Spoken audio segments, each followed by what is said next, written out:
원주지방환경청의 환경영향평가 부동의 이후 수많은 논란이 제기된 설악산 오색 케이블카. 이제는 논란을 잠재울 수 있을까요?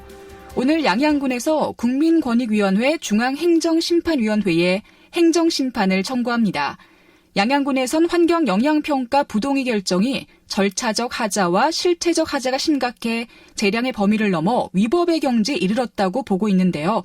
환경단체 시각은 또 다릅니다. 어떤 점에서 하자가 있고 위법한 건지 행정심판의 절차와 결과는 언제쯤 확인할 수 있을지 자세한 이야기 오늘 심층 인터뷰에서 나눠봅니다. 양양군 오색삭도 추진단 김철래 단장과 연결합니다. 안녕하십니까? 예, 안녕하십니까? 네, 오늘 국민권익위원회 중앙행정심판위원회에 행정심판을 청구한다고요. 이 절차는 어떻게 되나요? 예, 저희가 중앙행정심판위원회에 전자 시스템으로 신청을 하면 접수번호가 부여되고요. 중앙행정심판위원회는 세종시에 있는데 저희가 직접 가서 신청을 하는 것이 아니고요.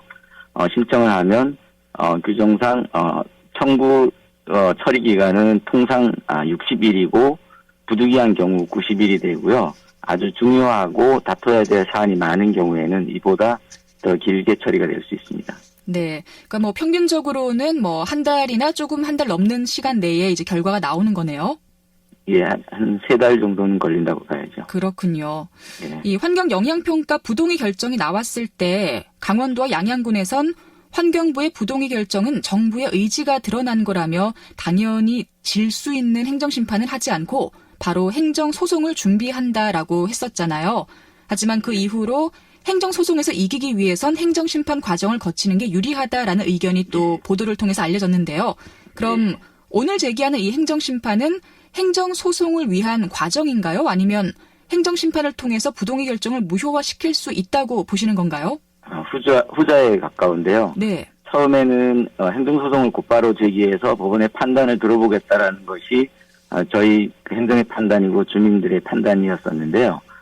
법률 전문가와 지역 의견을 계속 종합한 결과 상급 행정기관의 조정 신청을 통해서 부동의 결정이 적정했는지 한번 물어볼 필요가 있다라고 했고요.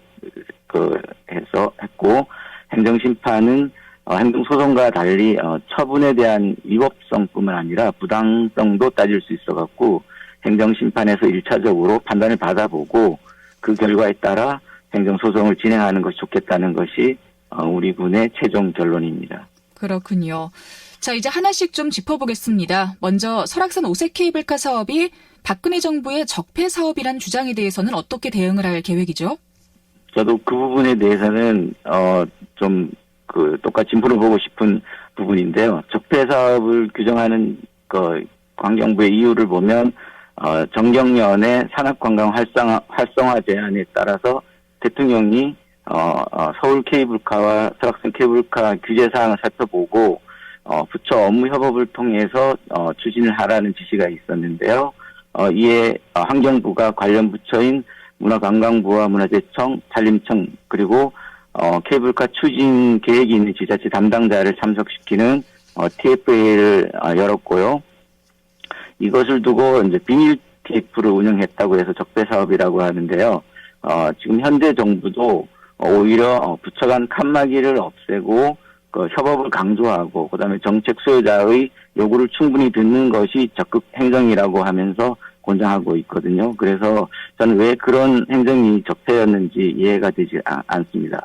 사업의 적법성 부분에 있어서도 이미 환경부가 제기한 소송에 있어서 저희 1심을 양양군이 승소했고 그다음에 항소심도 환경단체 스스로 취하를 함으로써 법적으로는 적폐 사업이 아닌 것으로 판명이 됐습니다. 네. 그리고 절차적으로 하자가 있다라는 건 환경 영향평가를 심의하는 과정에서 운영된 갈등조정협의회를 말씀하시는 거죠? 예.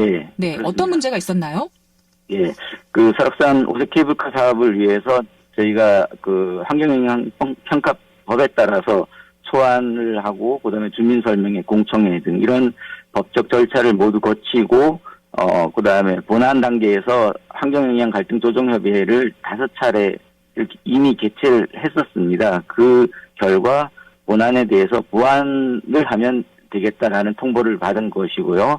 저희가 이제 보완을 해서 제출을 했는데 또 다시 새로운 환경영향 갈등 조정회를 구성을 해서 6차에서부터 12차까지 운영을 했어요. 이 과정에서 구성위원회 어떤 좀 편파성이나 그다음에 불공정한 운영이 있다는 것이 저희 주장이고 이것이 재량의 범위를 좀 넘어선 부분이 있다. 그래서 문제를 다툴 필요가 있다는 것이 저희 주장입니다. 네. 그리고 부동의 결정의 실체적 하자는 또 어떤 부분인가요?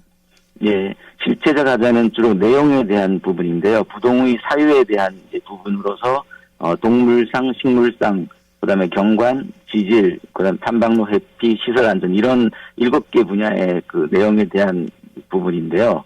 각 분야의 부동의 사유로 제시한 이유들이 주로 반대 측이 주장하는 그 이론을 근거로 그 부동의 사유가 작성이 됐고 양양군이 주장하는 부분은 거의 받아들이지 않았어요. 그 심지어 시설 안전 부분 같은 경우에는 국가의 그 안전 검증 기관에 그 증명서가 제출됐는데도 불구하고 반대 측의 의견이 받아진 그런 어떤 사례가 있습니다. 네.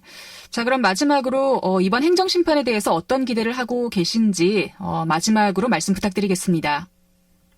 예, 저희가 그 행정심판은 행정소송을 하기 위한 어떤 과정으로 보는 것이 아니라 절차적으로나 실질적으로 어떤 하자가 많다라는 것이 판명이 됐다라고 저희는 보고 있기 때문에 행정심판 단계에서 꼭 그 부동의 처분이 그 취소가 돼서 사업이 정상적으로 치러질 수 있도록 최선을 다하겠다는 말씀을 드립니다. 네. 자, 오늘 심층 인터뷰 양양군 오색삭도 추진단 김철래 단장과 함께 이야기를 나눠봤습니다. 고맙습니다. 예, 고맙습니다. 네, 환경 영향평가의 절차적 하자 또 실체적 하자가 심각하다는 이야기 오늘 함께 나눠봤는데요. 이번 행정심판을 시작으로 다시 오색 케이블카 사업을 재개할 수 있을지 관심을 가지고 지켜보도록 하겠습니다. 12월 10일 화요일 라디오 동서남북 오늘 순서는 여기서 마치겠습니다. 지금까지 기술 김창조, 구성 정재익, 진행의 김서영이었습니다. 함께해 주신 여러분 고맙습니다. 저는 내일 이 시간에 다시 인사드릴게요.